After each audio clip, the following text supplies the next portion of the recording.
자, 수업 시작하도록 하겠습니다. 진도 좀 늦은 반들을 위해서 굉장히 강의를 짓기로 했는데, 시험 문제는 제 파트는 객관식 8, 서술형 한 넷, 요 정도로 낼 것 같고요. 요 정도로 낼 것 같고, 그, 단원 비중으로 따지면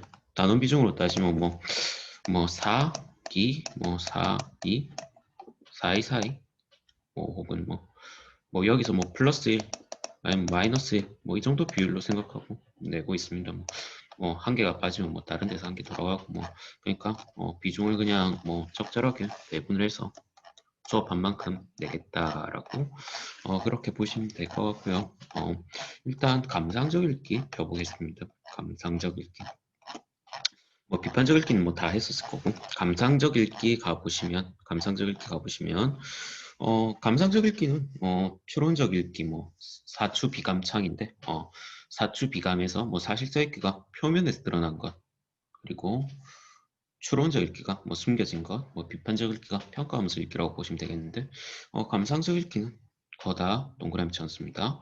정서적으로 반응하면서 읽는 것이다. 정서적으로. 자, 첫 번째 줄에 감상적 읽기란 글에 대해 즐거움 느끼거나 깨달음 얻는 듯 정서적으로 반응하면서 읽는 것이다 라고 했는데, 감정적으로, 그러니까 감정을 사용해서 혹은 정서적으로 반응하면서 읽는 게 바로 감상적 읽기의 방법이라 보시면 되겠습니다. 자, 이를 위해서는 필자의 생각에 공감하는 부분이나 감동적인 부분을 발견하고 그를 통해 얻은 생각이나 교훈을 내면화의 동그라미에 넣습니다. 내면화는 중요합니다. 자, 왼쪽에 내면화의 동그라미 놓으시고, 내면화란 가치, 규범, 태도, 사고, 지식 등 글에 나타난 내용을 자신의 삶에 적용. 자, 그게 제일 중요하겠죠, 그죠? 자신의 삶에 적용, 거기다 밑줄 그어놓고 그러면서 자신의 것으로 수용하는 것을 말한다. 요게 바로 내면화라고 보시면 되겠습니다. 자신의 삶에 적용해 보는 것. 그래서 소설을 읽든 설명문을 읽든 자신의 삶에 적용해 보면 그게 바로 내면화라고 보시면 될 것 같습니다. 자, 그래서 수용물적 관점에 놨는데 효용물적이나 수용물적 거의 똑같은 거거든요. 그래서 작품을 읽을 때 독자 중심으로 읽는 그런 효용물적 관점의 방법이 바로 내면화라고 보실 수가 있겠습니다. 수용물적 혹은 효용물적 관점의 방법 중 하나가 바로 내면화다. 글을 읽고 글에 나타난 다양한 요소들을 자신의 삶에 적용해 보면서 읽는 것, 그것이 바로 내면화라고 보실 수 있겠습니다. 자, 그리고 그 다음 다섯 번째 줄 가보면 글을 읽을 때 감동은 여러 가지 요인을 통해 느낄 수가 있는데, 문학 작품에서는 다양한 언어적 표현이나 삶과 세계에 대한 성찰 등을 통해서 정서적으로 반응하며 읽을 수가 있으며, 그래서 문학 작품은 당연히 반응하면서 감상적으로 정서적으로 읽을 수가 있는데, 뒤에 게 중요하죠, 그죠? 설명문 또한 정확성이나 풍부함을 통해서 야, 이 글이 이렇게 정확하구나, 혹은 이 글이 이렇게 풍부하거나, 이런 걸 통해서 정서적으로 반응하면서 읽을 수가 있고, 논설문도 주장의 논리적 전개, 야, 주장과 근거가 정말 적절하구나, 그리고 상대방 견해에 대한 명쾌한 반박, 상대방과 주장과 근거를 이렇게 명쾌하게 반박할 수가 있다니, 이렇게 바로 감정적으로 반응하면서 감동을 느끼면서 읽을 수가 있다라고 보실 수가 있습니다. 그래서 뭐, 이때 독자는 자신이 어떤 부분에서 공감하고 무엇 때문에 감동 느꼈는지 생각하면서 읽는 것이 중요하다. 이렇게 알아두시고, 자, 두 번째 감성 읽기의 방법 중요하겠죠, 그죠? 거기다 밑줄 그어놓습니다. 글의 내용에 공감하거나 글에 담긴 경험을 자신의 경험과 동일시에 동그라미 놓습니다. 동일시하면서 정서적 변화를 느끼며 읽는다. 동일시하면서 정서적 변화를 느끼며 읽는다. 밑줄. 자, 동일시라는 게 뭔지 뒤에 나옵니다. 자, 그래서 글은 필자와 독자를 만나게 하는 매개체 역할을 하는데, 글을 읽고 그 내용에 공감하는 것은 필자의 삶에 이해하는 것이다. 이는 독자의 정서 변화를 불러일으키기도 하는데, 작은 식구 하나에도, 그리고 인물의 저항 상황 하나에도 감동하면서 읽을 수가 있게 된다. 자, 뒤에 보니까 어떤 글이 나오냐면 이양하의 나무라는 글이 나옵니다. 나무는 모든 고독을 한다. 안개에 잠긴 아침 고독 알고, 저녁 고독 알고, 가을 저녁 고독 알고, 그리고 아침 고독도 알고, 그리고 대낮 고독도 알고, 한밤 고독도 알고, 그래서 고독을 이기고 고독을 즐긴다 해놨는데, 이 글을 보면 나무가 고독을 알고 고독을 즐긴다 해놨죠. 그죠? 예, 고독을 이겨내고. 자, 그러면 이 글을 어떻게 동일시함을 읽을 건가? 내가 뭐가 된 것처럼, 내가 나무가 된 것처럼 읽으면 그게 바로 동일시의 방법이겠죠. 그죠? 그래서 윗글을 독자를 읽으면서 나무에 자신의 감감을 이입하거나 부실비 내리는 가을 저녁 고독함을 떠올리며 글의 내용에 공감할 수가 있다. 자, 여다 밑줄 별표. 자, 독자들 필자나 등장인물의 경험을 마치 자신의 경험인 것처럼 뭐 하면서 동일시하면서 공감하게 된다. 이게 바로 동일시의 관법이죠. 바로 뭐 필자나 등장인물의 경험을 자신의 경험인 것처럼 읽는 게 바로 뭐다? 동일시의 방법이다. 내가 거기 나오는 인물이 된 것처럼 읽으면 훨씬 더 공감하면서 그리고 훨씬 더 감동이 잘 되겠죠. 그죠? 내가 정말 그게 된 것처럼 읽는 게 바로 동일시의 방법이다. 자, 그리고 두 번째에 나오는 거, 거다가 밑줄 그어놓습니다. 글을 통해 얻은 생각이나 교훈을 내면화하면서 읽는다. 내면화에도 동그라미. 앞에서 내면화가 뭔지는 했었습니다. 자, 그래서 밑에 초록 색깔, 프리드리히 니체의 우상의 환원으로 가보자면, 뭐 어떤 내용이냐면, 무엇을 하든 전력을 다해야 된다. 이는 수용할 만한 좋은 결과를 내기 위함이 아니라 자기 자신을 소홀하지 않게 위함이다. 전력을 쏟아내지 않고 얕은 꾀를 부리는 것, 적당히 하는 것은 스스로를 바구치고 하신다 다름이 없다. 그렇게 되면 하는 일에 가치도 의미도 부여할 수 없게 된다. 이는 자신의 주인과 같다. 그래서 니체가 뭐라 했느냐면 열심히 최선을 다하지 않고 적당히 하는 것은 결과가 중요한 게 아니라 나 자신을 위해서라도 하면 안 된다. 그것은 나를 바보 취급하는 거다. 이렇게 해놨죠. 그죠? 그러니까 이 글에서 나와 있는 건 한마디로 뭐란 말이죠? 적당히 하지 말고 열심히 하라 이 말이죠. 그죠? 자, 그런데 내면화해서 읽기라면 여기 나와 있죠. 그죠? 자신의 삶의 적용. 그러니까 이 글을 읽고 내면화하면서 읽는다는 것은 어떻게 읽는 거죠? 바로 내가 여기 글에서 나온 교훈처럼 바로 적당히 하지 않고 열심히 살아가야겠죠. 그게 바로 내면화의 방법인데 그래서 어떤 일을 할매 있어 수월한 경험이 있는 독자라면 하나의 계기가 될 수 있다. 그러한 독자는 마음에 새기고 살아가는 데 있어 중요한 교훈으로 삼을 수 있는데 독자는 이 글을 통해서 얻은 교훈을 내면화하며 나은 사람으로 성장해 나간다. 그러니까 이 글에서 배운 뭐를 이 글에서 배운 가치를 자신의 삶에 적용하면 지금부터 어떻게 살아야겠죠? 지금부터 엄청 전심전력을 다해서 살아야겠죠. 이게 바로 내면화다. 그래서 뭐 내면화가 좀 더 큰 개념이라면 동일시가 조금 작은 개념이라고 볼 수가 있겠습니다. 내면화가 큰 개념, 동일시가 좀 작은 개념. 자, 그리고 그 다음 문단 가보면 자, 동일한 글을 읽었다 할지라도 자, 여기다 밑줄 사람에 따라서 정서적 변화가 다를 수가 있습니다. 그래서 뭘 해야 되느냐? 두 가지. 첫 번째로 다른 사람의 감상을 인정을 해줄 수 있어야 됩니다. 다른 사람마다 살아온 뭐 삶의 환경이나 개체관, 뭐 정서적 차이, 뭐 지적, 뭐 배경 지식의 차이 이런 게 있을 수 있기 때문에 다른 사람의 해석이 근거가 적절하다면 인정을 해줘야겠죠. 그죠? 그리고 또한 두 번째로 소통이 돼야 되는데 물론 그러니까 다른 사람의 의견을 인정해 줄 뿐만 아니라 나도 내 의견도 다른 사람과 다를 수 있기 때문에 다른 사람의 의견을 모아서 소통을 한다면 조금 더 나은 이해와 감상으로 나아갈 수 있겠죠. 그죠? 이게 바로 인정과 소통 두 가지가 다른 사람의 다른 사람과 문학 작품을 해석하는데 인정과 소통이 중요한 이유입니다. 뭐 인정, 소통 요건 좀 적어주시고 정리됐습니까? 뭐 여기 있는 것들도 좀 잘 알아두십시오. 자, 82페이지. 오늘은 뭐 82페이지 세계 감각까지만 할 건데 중요한 거 많이 나오니까 한번 알아보시고요.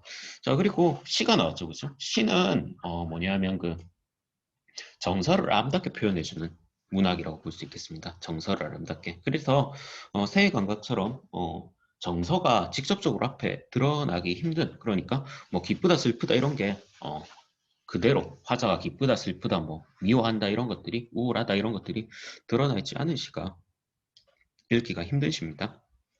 자, 한번 뭐 동영상 정지해 놓고 한 1분간 작품을 한번 읽어보고 이가 어떤 시인지 한번 감상하면서 읽어볼 수 있도록 합니다. 다 읽었습니까? 자, 요 시가 잘 안 읽히는 게 첫째로 감정이라는 게 직접적으로 좀 드러나 있지가 않고 그런 시어가 잘 보이지가 않고 그리고 두 번째로 시로서는 되게 특이한 구조를 갖고 있는데 요거 적어 놓습니다. 자, 1, 2연은 뭐다? 현재 시제고 3, 4연은 과거 시제인데 이거는 소설에서 잘 나온 구조죠. 별표 쳐놓고 역순행적 구조라 적어놓습니다. 1, 2연이 현재, 3, 4연이 과거, 역순행적 구조다. 자, 여기 보면 1, 2연 보면 니은다예요. 니은다, 니은다, 니은다, 쌍시였다. 그러니까 있다는 현재형이죠, 그죠? 그리고 니은다, 니은다는 현재형입니다. 현재형, 현재형.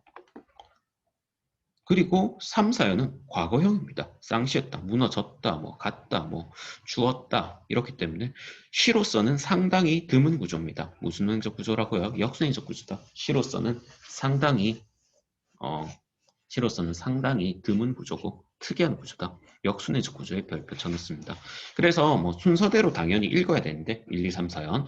근데 이 시를 분석할 때에는 3, 4연부터 하는 게 더 나을 겁니다. 왜냐하면 과거잖아요. 그렇죠? 그리고 내가 세모 동그라미 쳐놨는데 긍정적인 부분에는 동그라미 쳐놨고 부정적인 부분에는 세모를 쳐놨습니다. 자, 3년부터 한번 가볼게요. 자, 아픔의 하늘이 무너졌다. 아픔의 하늘이 무너졌다. 아프죠, 그죠? 그럼 나쁜 거겠네. 그래서 하늘이 무너졌다. 화자가 살아가고 있는 세상이 하늘이죠, 그죠? 그러니까 아픔 때문에 완전히 화자가 살고 있는 세상 자체가 박살나버렸다고 보면 되겠습니다. 깨진 하늘이 아물 때에도 깨졌으니까 당연히 안 좋은 의미인데 깨진 하물이 상처가 이제 붙어서 아물었어요. 그럼에도 그럴 때에도 어떻게 됐느냐? 가슴에 뼈가 서지 못했다. 뼈는 보통 의지를 상징하죠, 그죠? 의지, 결의 혹은 대들보, 뭐 혹은 뭐 유지해주는 것. 근데 가슴에 뼈가 서지 못했다는 건 적어놓습니다. 삶에 대한 의지를 잃었습니다. 하늘이 아물 때에도.